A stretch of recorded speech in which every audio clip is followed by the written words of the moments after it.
Hello everyone, আমার একটি নতুন রেসিপিতে তোমাদের সকলকে অনেক স্বাগত। তো আজকে আমি তোমাদের সাথে শেয়ার করছি তন্দুরি চিকেনের রেসিপি, যেটা বিনা তন্দুরি চিকেন মশলা ছাড়াই আর মাত্র 1 চামচ তেল দিয়েই তৈরি হয়ে যায়। খুব হেলদি হয় এটা।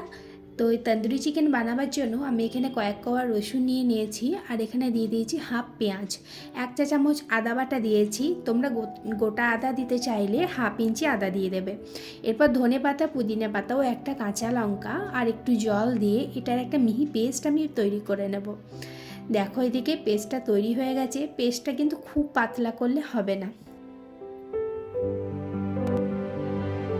এবার আমি অ্যাড করে দিচ্ছি 1/3 কাপ দই, এর যেটাকে হাং কার্ড বলে, ওটাও তোমরা ইউজ করতে পারো, মানে জলটা ছেঁকে নিয়ে। এরপরে 1 চা চামচ জিরে গুঁড়ো, হাফ চা চামচ গোলমরিচ গুঁড়ো আর স্বাদ মতো নুন। স্বাদ মতো নুন বলতে নুনটা নর্মালি একটু কমই দেবে, কেননা এটা একবারে ড্রাই হয়, তো বেশি না হলে নুন লাগবে।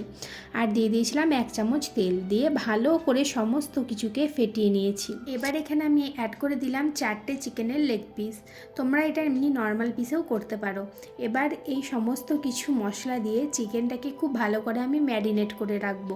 স্মোকি ফ্লেভার করার জন্য আমি একটা কাঠকয়লাকে ভালো করে জ্বালিয়ে নিয়েছি। তারপরে একটা বাটির মধ্যে অ্যালুমিনিয়াম ফয়েল দিয়ে কয়লাটাকে দিয়ে ভালো করে আমি ঢাকা দিয়ে রেখে দেবো 30 মিনিটের জন্য। 30 মিনিট পর ঢাকাটা খুলে আমি কয়লাটাকে বের করে নিলাম। আর এরপর গ্যাসে একটা প্যান চাপিয়ে নিয়ে তাতে আমি একটুখানি বাটার ব্রাশ করে নেব, একদম কম বাটার, মানে এটা একদম ডিপে রাখা থাকলে খুব সুবিধা হয় এভাবে ব্রাশ করে নিতে, এক্সট্রা ব্রাশ লাগাতে হয় না। তো এরপরে দেখো চিকেনগুলোকে আমি একে একে এখানে অ্যাড করে দিচ্ছি। এবার চিকেনগুলো অ্যাড করে আমি এটাকে প্রায় 6 থেকে 7 মিনিট লো টু মিডিয়াম ফ্লেমে রেখে দেব। আর চিকেনটা হতে হতে চলো একটু ব্যালকনি থেকে ঘুরে আসি। ব্যালকনি আমাদের এমন একটা জায়গা যেখানে গেলে সত্যি মন একদম খুব ভালো হয়ে যায়। তারপর যদি সামনেই সুন্দর সবুজ সবুজ গাছপালা থাকে, তাহলে তো চোখ দুটো একদম জুড়িয়েই যায়। আমার ব্যালকনিতে আমি অনেক রকমেরই গাছ লাগিয়েছি, সেসব না হয় পরে একদিন তোমাদের সাথে শেয়ার করা যাবে। এখন প্রায় 6 মিনিট হয়ে গেল, চিকেনটা দেখে আসা যাক। এদিকে এসে আমি আবার ঢাকাটা খুলে চিকেনটাকে একটু চেক করে নিচ্ছি। চিকেন থেকে অনেক জল বেরিয়ে গেছে। তো এবার আমি চিকেনগুলোকে একে একে উল্টে দেবো। উল্টে নিয়ে আরও আমি 5 মিনিট এটাকে কুক হতে দেবো, যাতে খুব ভালোভাবে সেদ্ধ হয়। খুব ভালো করে সেদ্ধ হওয়াটা খুবই দরকার আছে। এবার যে মশলাটা বেঁচে ছিল চিকেনের ম্যারিনেট করা, সেই মশলাটাও আবার আমি উল্টে নিয়ে ওই পিঠটাতে আমি দিয়ে দিচ্ছি। এবার ভালো করে মশলাগুলো অ্যাড করে তারপরে আবার আমি 5 মিনিটের জন্য কুক হতে দিয়েছি। 5 মিনিট পর আবার খুলে নিলাম ঢাকাটা। আবার একবার আমি চিকেনগুলোকে উল্টে নেব। উল্টে নেওয়ার পর এবার আমি আরও 5 মিনিট এটাকে কুক হতে দেব।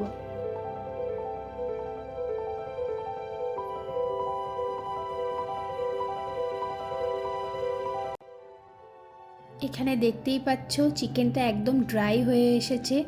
তো এবারে ভালো করে আবারও চিকেনটাকে পুরো তাওয়ার সাথে যে মশলাগুলো লেগেছিল সবগুলো মিশিয়ে আমি নামিয়ে নেব। এরপর আমি এখানে একটা জ্বালনি নিয়ে নিয়েছি, আর তাতে একটুখানি বাটার বা একটুখানি তেল ব্রাশ করে নেবে। আমি একটু বাটার ব্রাশ করে নিয়েছিলাম, তবে ক্লিপটা কেটে গেছে কোনোভাবে। তো এবার আমি 2 পিস চিকেন আমি আগে এখানটা করে একটুখানি পুড়িয়ে নেব। খুব বেশি পোড়াবে না, জাস্ট হালকা একটু পুড়িয়ে নেবে, একটু ফ্লেভার আসার মতন, স্মোকি ফ্লেভার। স্মোকি ফ্লেভার তো অলরেডিই চলে এসেছে কয়লাটা দেওয়ার পর, তবু এটা একটু দেখতেও সুন্দর লাগে, খেতেও কিন্তু ভালো লাগে। তো খুব বেশি না, হালকা করে এটাকে আমি পুড়িয়ে নিচ্ছি। এটা পোড়ানো হয়ে গেছে। এবার গ্যাসটাকে আমি অফ করে দিয়ে গরম গরম সার্ভ করে দিচ্ছি তন্দুরি চিকেন। সাথে নিয়ে নেব একটু কাঁচা পেঁয়াজ আর একটু মেয়োনিজ। তোমরা এখানে ধনেপাতা, পুদিনা পাতা চাটনিটাও কিন্তু খেতে পারো। এরপরে ওপরে সাজাবার জন্য একটু পুদিনা পাতা দিয়ে দিলাম, ব্যাস রেডি। তো আজকে তোমাদের এই রেসিপিটা কেমন লাগলো অবশ্যই কমেন্ট করে জানিও। আর আমার ফেসবুক পেজে নতুন হলে পেজটাকে ফলো করতে ভুলো না কিন্তু।